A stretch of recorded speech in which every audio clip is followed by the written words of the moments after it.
Hello students, तो second chapter की next exercise पर आगे बढ़ते हैं। और आप लोग सभी लोग नोट्स बनाते चलिए और लेक्चर्स को अच्छे से देखते चलिए, बार बार रिपीट करके देखिए। कोई पॉइंट नहीं समझ में आता है तो आप कमेंट में हमसे पूछिए। और आपके बोर्ड है तो इसलिए थोड़ा अच्छे से स्टडी करना स्टार्ट कीजिए। सिलेबस वैसे ही आपका बहुत ज़्यादा पीछे हो चुका है, सो हम कोशिश करते हैं जल्दी जल्दी फास्ट कवर करने की। ठीक है, तो एक्सरसाइज 2.2 को स्टार्ट करते हैं।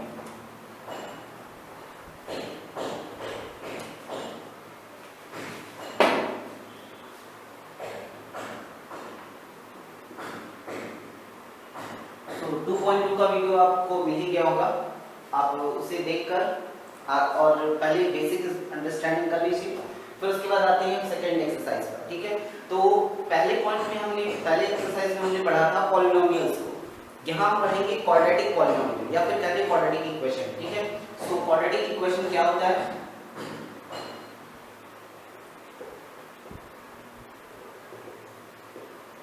क्वाड्रेटिक इक्वेशन अर्थात द्विघात समीकरण।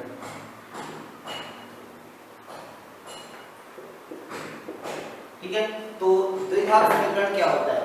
एक ऐसा व्यंजक या हम कहते हैं एक ऐसा बहुपद, बहुपद पता ही होगा आपको क्या है कि जिसमें x की घात क्या होनी चाहिए? एक पूर्ण संख्या होनी चाहिए, मतलब 0 1 2 3 4 5 में से कुछ हो और एक ही चर में परिभाषित हो। तो द्विघात बहुपद वो है जिसमें द्विघात बहुपद वो बहुपद है जिसमें उसकी अधिकतम घात 2 होगी। ठीक है, जिसमें जो चर है उसकी अधिकतम घात 2 होगी। देखते हैं द्विघात बहुपद का मानक रूप ax² में bx bc बराबर में 0, ऐसा दिखेगा बहुपद। ठीक है, तो देखते हैं जैसे 2x² में 4x में 5 0। ये द्विघात बहुपद का एक एग्जांपल है। ठीक है, इसमें अधिकतम घात कितनी होती है? 2। तो इसके कितने शून्यांक होंगे? 2, क्योंकि पहले पार्ट में मैंने बताया था कि किसी भी व्यंजक की जो अधिकतम घात होती है उतने उसके शून्यांक होते हैं। तो यहाँ पर x के कितने शून्यांक होंगे? 2 शून्यांक होंगे। ठीक है, तो ध्यान देते हैं ये है मानक रूप। मानक रूप मतलब कि जनरल फॉर्म। तो जनरल फॉर्म क्वाड्रेटिक इक्वेशन का ax² bx c 0 होता है। अब इसके शून्यांक या जीरोस अल्फा और बीटा टेक किए जाते हैं। ठीक है, पहला हम अल्फा सपोज करते हैं, दूसरे को हम बीटा सपोज करते हैं। ठीक है, तो शून्यांक को जीरोस भी कहते हैं। जो लोग इंग्लिश वाले हैं वो लोग इंग्लिश में अपना नोट्स बना लें और जो लोग हिंदी वाले हैं वो लोग हिंदी में बना लें। ठीक है, ये जनरल फॉर्म है, मानक रूप है द्विघात बहुपद का। ठीक है, और ये इसके शून्यांक या जीरोस हैं, इनको रूट्स भी कहा जाता है। ध्यान रखें, इनको रूट्स भी कहते हैं। तो रूट्स कहते हैं या जीरोस कहते हैं या सॉल्यूशन कहते हैं। ठीक है, तो अल्फा एंड बीटा इसके दो सॉल्यूशन होते हैं। अब आते हैं इनके बीच में और इनके बीच में थोड़ा सा एक रिलेशन होता है। मतलब अगर हम अल्फा और बीटा को जोड़ते हैं तो हमें मिलता है -b/a। कैसे मिलता है? ये हम लोग क्वाड्रेटिक इक्वेशन द्विघात समीकरण चैप्टर है, चैप्टर नंबर 4, वहां पर हम लोग इसके बारे में समझ लेंगे कि ये कैसे आता है। अभी हमें क्या करना है? बस इसका वेरिफिकेशन करना है और एक द्विघात समीकरण बना देना, थोड़ा बहुत और जानना है बस। तो अगर हम इनका गुणा करते हैं तो हमें मिलता है c/a। ये क्या है? जो b है वो x का गुणांक है, तो हम कहेंगे गुणांक x का गुणांक। b क्या है? x का गुणांक। a क्या है? x² का गुणांक। तो हमारी एक्सरसाइज का जो फर्स्ट क्वेश्चन होगा उसमें हमें यही करना होगा कि ये जो इसके शून्यांक है इसके बीच में और जो इसकी गुणांक है इनके बीच में एक रिलेशन प्रूफ करना है। तो वो ये है कि alpha plus beta equal to -b/a होता है। ये हमें प्रूफ करना है पहले इसमें। और c क्या है? नियतांक।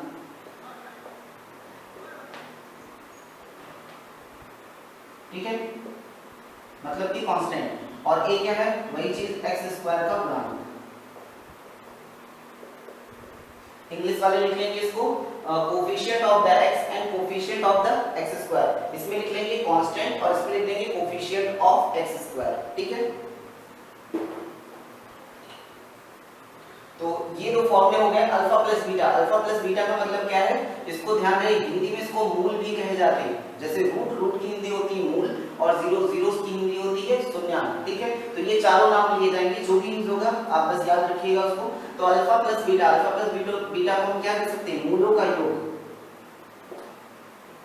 मूलों का योग, सम ऑफ जीरोस। ठीक है, और इसको हम कहते हैं मूलों का गुणन, मतलब प्रोडक्ट ऑफ जीरोस। ठीक है,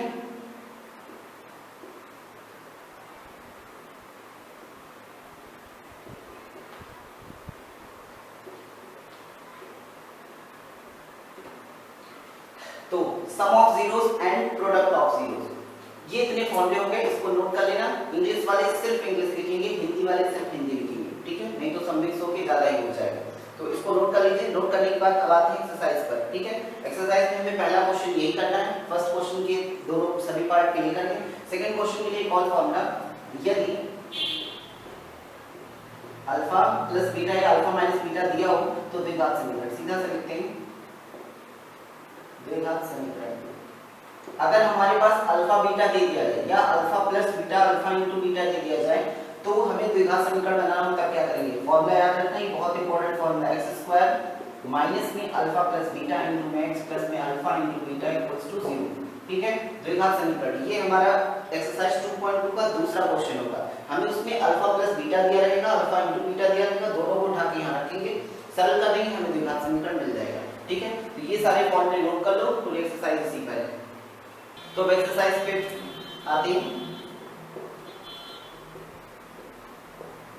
देखो पहला क्वेश्चन है एक्स स्क्वायर माइनस में 2x माइनस में 8। हमें इसके मूलों के बीच में और इसके गुणांकों के बीच में रिलेशन को प्रूव करना है, ठीक है। तो सबसे पहले क्या होता है, इसके मूल हम निकालेंगे। मूल कैसे निकालते हैं, इसका सरलीकरण करेंगे, ठीक है।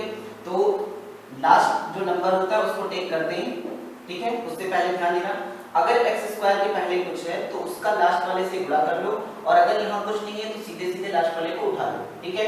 और इसके बाद इसका गुणनखंड कर लो, 2 चौके 8, 2 दूनी 4, तो एक नंबर, ठीक है। इनको आपस में गुणा करके कोई दो ऐसे पेड़ बनाओ जिन्हें जोड़ने या घटाने पर ये बीच वाला मिलता है, ठीक है। तो दो पेड़ बनाते हैं, 2 दूनी 4, 4 और 2, तो 4 में से 2 को अगर हम सब्ट्रैक्ट कर देंगे तो हमें ये मिल जाएगा, ठीक है। 4 में 2 गए 2 बचा। इसके बाद अगली बारी आती है, हमें चिन्ह देखना है, हमें साइन को ध्यान देना है। माइनस साइन है और हम यहाँ घटा रहे हैं, तो जो बड़ा होता है जोड़ने या घटाने के बाद जो बड़ा होता है उसका चिन्ह आता है। तो यहाँ माइनस, इसका मतलब बड़ा वाला माइनस में होगा, अब छोटा वाला प्लस में हो जाएगा, ठीक है। जिनको ये चीज नहीं आता है वो लोग कमेंट कर देना, हम इसके लिए एक स्पेशल वीडियो बनाएंगे, जिसको मिडिल टर्म स्प्लिटिंग बोलते हैं, ठीक है। मतलब मध्य पदों को दो भागों में बांटकर फैक्टर बना के, गुणनखंड बना के उसके बाद x का मान निकालना, ठीक है। तो अब इन दोनों को उठा के यहाँ पर रखना है, साथ में x है तो साथ में x को ले लेते हैं।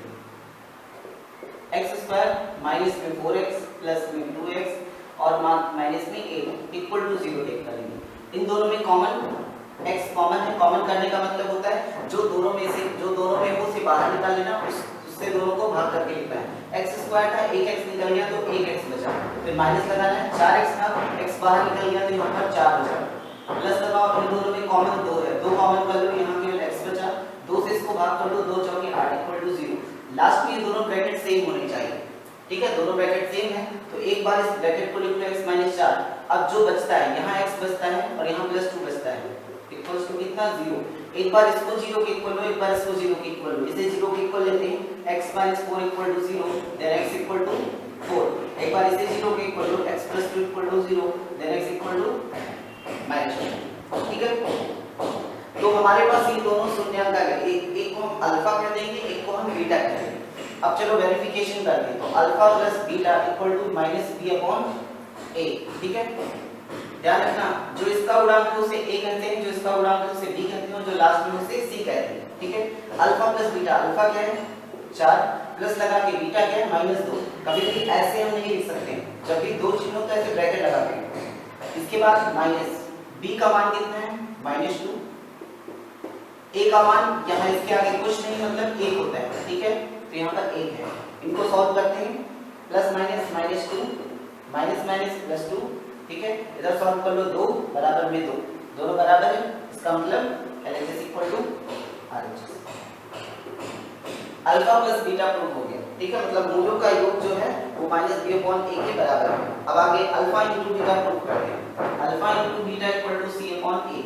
अल्फा क्या है यहाँ पर 4, बीटा क्या है यहाँ पर -2, ब्रैकेट में लिखते हैं c, लास्ट वाला नंबर -8, a यहाँ पर कुछ नहीं मतलब 1 है, गुणा कर लो, -8 इक्वल टू -8, तो LHS बराबर में RHS, ठीक है। ये हो गया फर्स्ट क्वेश्चन। इसके बाकी सारे पार्ट्स आप लोग करेंगे, मैं एक दो पार्ट बता देता हूँ जो थोड़ा डिफिकल्ट है। इसका सेकंड पार्ट बताते हैं, 4x square minus 4x plus 1 equals to 0।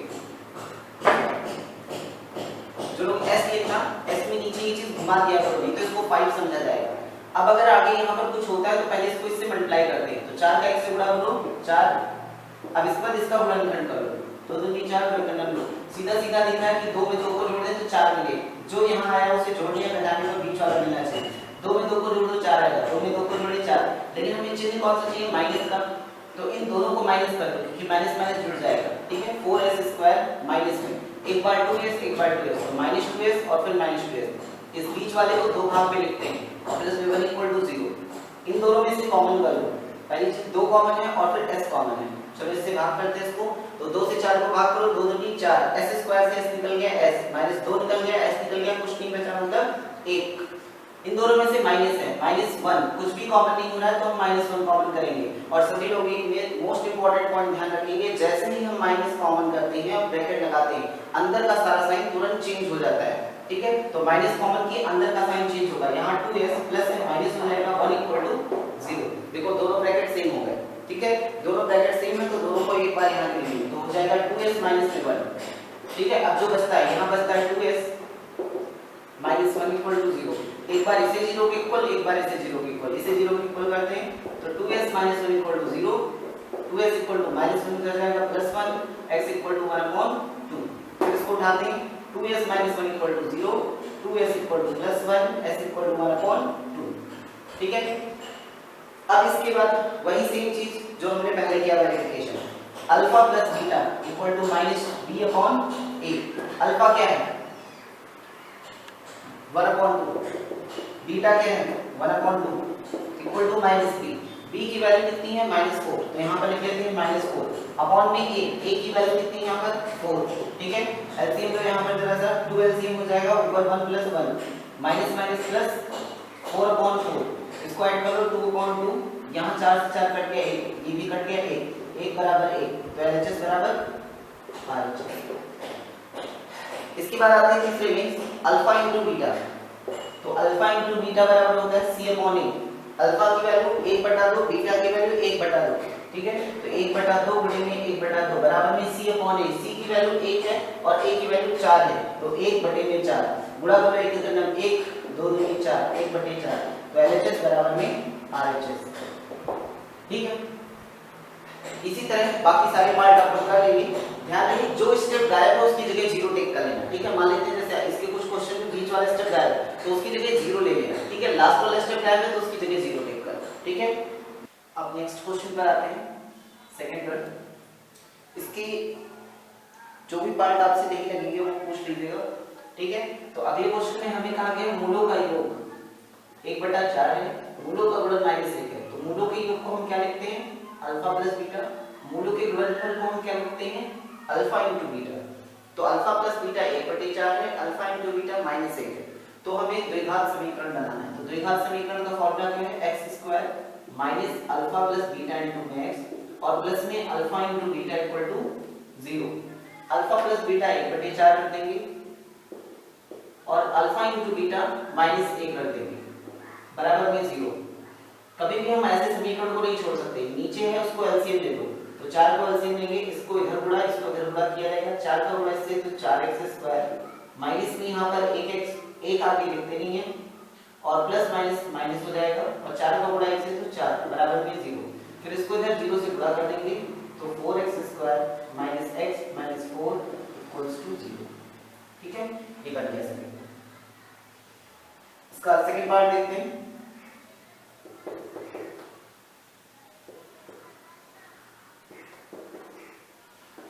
ठीक है। √2 कॉमा में 1/3, तो अल्फा प्लस बीटा दिया हुआ है यहाँ पर √2, alpha × beta 1/3, alpha plus beta मतलब मूलों का योग, अल्फा × बीटा का मतलब मूलों का गुणनफल, तो फॉर्मूला लगाएंगे x² माइनस में alpha plus beta × x plus में alpha × beta = 0, x² minus alpha plus beta √2 और अल्फा × बीटा 1/3 बराबर में 0, फिर से वही चीज 3 का एलसीएम, 3 का इससे गुणा 3 का इससे गुणा, 3x² माइनस में 3√2x प्लस में 1 बराबर 0, इसको इससे गुणा कर देंगे 3x² माइनस में 3√2x प्लस में 1 बराबर में 0, ये समीकरण हो गया, ठीक है। इसी तरह सारे पार्ट इसके ऐसे ही लग जाएंगे। एक क्वेश्चन मैं और बता देता हूँ, फिफ्थ वाला, इसका इसका फिफ्थ पार्ट है -1/4 एंड 1/4, ठीक है। So alpha plus beta equals to -1/4 and alpha into beta equal to 1/4। फिर से वही चीज फॉर्मूला लगाते हैं, x² minus alpha plus beta into x plus में alpha into beta equal to 0। x² minus alpha plus beta की value -1/4 into x, alpha into beta की value 1/4 equal to 0। Minus minus plus होगा, 4 में LCM लेना पड़ेगा, तो 4 यहाँ भी तो ये दोनों ऐसे उतर जाएंगे, लेकिन यहाँ नहीं, इसलिए यहाँ पर गुणा हो जाएगा। तो 4x² माइनस माइनस प्लस 1 आगे हम लिखते हैं, तो केवल यहाँ बचेगा x प्लस में 1 इक्वल टू 0। इसको इधर गुणा कर दो, तो 4x² प्लस में x प्लस में 1 बराबर में 0। तो इसके बाकी पार्ट हमें इसी तरीके से करते हैं, सेम एज बाकी सब आसान थे। रूट वाला थोड़ा टफ था, फ्रैक्शन था, वो दोनों मैंने बता दिया, बाकी सब नॉर्मल है, करेंगे।